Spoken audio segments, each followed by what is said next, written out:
ಸನಾತನ ಸುದ್ದಿಗೆ ಸ್ವಾಗತ. ಗುರುಮಠಕಲ್ ಲಕ್ಷ್ಮೀ ದೇವಸ್ಥಾನದಲ್ಲಿ ಶ್ರೀ ಅಭಿನವ ಕಾರ್ತಿಕೇಶ್ವರ ಶ್ರೀಗಳಿಂದ ಜರುಗಿದ ಅಕ್ಷರಾಭ್ಯಾಸ ಕಾರ್ಯಕ್ರಮ. ಸಾರ ಶಿವ ಮತ ಸ್ಥಾಪಕ ಮಹಾಚಾರ್ಯರ ನಮಿಸುವೆನು. ಹರನ ಪಂಚಮುಖದಿಂದ ಉದಯಿಸಿ ಪರಮ ಪಂಚ ಲಿಂಗದಿ ಅವತರಿಸಿ ಹರನ ಪಂಚಮುಖ ಅಕ್ಷರಾಭ್ಯಾಸವನ್ನ ಷೋಡಶ ಸಂಸ್ಕಾರದಲ್ಲಿ ಒಂದು ಸಂಸ್ಕಾರವಾಗಿರ್ತಕ್ಕಂಥ ಶ್ರಾವಣ ಮಾಸದ ರಾಜಯೋಗದಲ್ಲಿ ತಾವೆಲ್ಲ ಮಕ್ಕಳಿಗೆ ಅವ್ರಿಗೆ ಸದ್ಬುದ್ಧಿ ಬರಲಿ, ಒಳ್ಳೆ ಜ್ಞಾನ ಬರಲಿ, ಜ್ಞಾನದಲ್ಲಿ ಅಭಿವೃದ್ಧಿ ಆಗಲಿ ಸದುದ್ದೇಶದಿಂದ ಆಗಮಿಸಿರ್ತಕ್ಕಂಥ ಎಲ್ಲ ತಾಯಂದರೆ ಮತ್ತು ಮಕ್ಕಳು. ಅಕ್ಷರ ಅಭ್ಯಾಸ ಇದು ಬಹಳ ಮುಖ್ಯವಾಗಿರ್ತಕ್ಕಂಥದ್ದು. ನಾವೇನ್ ಮಾಡ್ತೀವಿ, ಈಗ ಮಕ್ಕಳಿಗೆ ಸೀದಾ ಒಯ್ದು ಸ್ಕೂಲ್ನೇ ಹಾಕಿಬಿಡ್ತೀವಿ. ಪರಂತು ವಿದ್ಯಾ ಬುದ್ಧಿ ಇದು ಏನದಪ್ಪ ಅಂತಂದ್ರೆ ಕರ್ಮದ ಆಧೀನದ. ಯಾವುದೇ ಒಂದು ಸಂಸ್ಕಾರ ಅವ್ರಿಗೆ ಆಗಬೇಕಂದ್ರ ಅದು ಶಾಸ್ತ್ರ ಗುರುಗಳ ಅನುಸಾರವಾಗಿ ಹೋಗ್ಬೇಕು.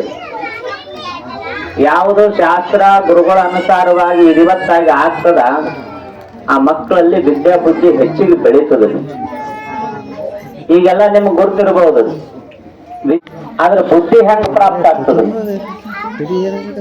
ಬುದ್ಧಿ ಪ್ರಯತ್ನದಿಂದ ಪ್ರಾಪ್ತ ಆಗಲ್ಲ. ಬುದ್ಧಿ ಹೆಂಗಪ್ಪ ಅಂದ್ರೆ ಇದು ಕರ್ಮದ ಆಧೀನದಲ್ಲಿ. ಮನುಷ್ಯನಿಗೆ ಕೇವಲ ಜ್ಞಾನ ಪ್ರಾಪ್ತಿ ಆಗ್ತಿತ್ತಪ್ಪ ಅಂತಂದ್ರ ಅದು ನಾಳೆ ವ್ಯವಹಾರದಾಗ ಉಪಯೋಗ ಆಗೋದಿಲ್ಲ. ಮನುಷ್ಯನಿಗೆ ಒಳ್ಳೆ ಬುದ್ಧಿ ಇರ್ಬೇಕು. ನಿಮ್ಮ ಮಕ್ಕಳಿಗೆ ಕೆಲವೊಬ್ಬರಿಗೆ ಹೆಂಗಿರ್ತದಪ್ಪ ಅಂದ್ರ ಬಹಳ ಪ್ರಯತ್ನ ಮಾಡಿದಾಗ ವಿದ್ಯೆ ಪ್ರಾಪ್ತಿ ಆಗುವಂಥದ್ದು. ಕೆಲವೊಬ್ರಿಗೆ ಹೆಂಗಿರ್ತದ ಅಂದ್ರೆ ಅವ್ರು ಪ್ರಯತ್ನ ಮಾಡೋ ಜರೂರತೆ ಇರ್ತದಿಲ್ಲ. ಯಾಕ? ಕರ್ಮ ಸಾಥ್ ಕೊಡ್ತಿರ್ತದ ಅವ್ರು. ಈಗೆಲ್ಲ ನಾವೆಲ್ಲ ಬಹಳ ಅಧ್ಯಯನ ಮಾಡ್ತಿದ್ದೆವು, ಪರಂತು ನಮ್ಮ ವಿರೂಪಾಕ್ಷ ದೇವರು ಅಷ್ಟೊಂದು ಅಧ್ಯಯನ ಮಾಡ್ತಿದ್ದಿಲ್ಲ. ಯಾಕಪ್ಪ ಅಂದ್ರೆ ಅವ್ರಿಗೆ ಕರ್ಮ ಸಾಥ್ ಕೊಡಕತ್ತಿತ್ತು. ಯಾರಿಗೆ ಕರ್ಮ ಸಾಥ್ ಕೊಡ್ತಿರ್ತದ ಅವ್ರ ಪ್ರಯತ್ನ ಜಾಸ್ತಿ ಮಾಡೋ ಜರೂರತ್ ಆಗ್ತದಿಲ್ಲ. ಯಾರಿಗೆ ಮತ್ತ ಕರ್ಮದೊಳಗ ಬಲ ಕಡಿಮೆ ಇರ್ತದ ಅವ್ರ ಪ್ರಯತ್ನವನ್ನ ಜಾಸ್ತಿ ಮಾಡ್ಬೇಕಾಗ್ತದ.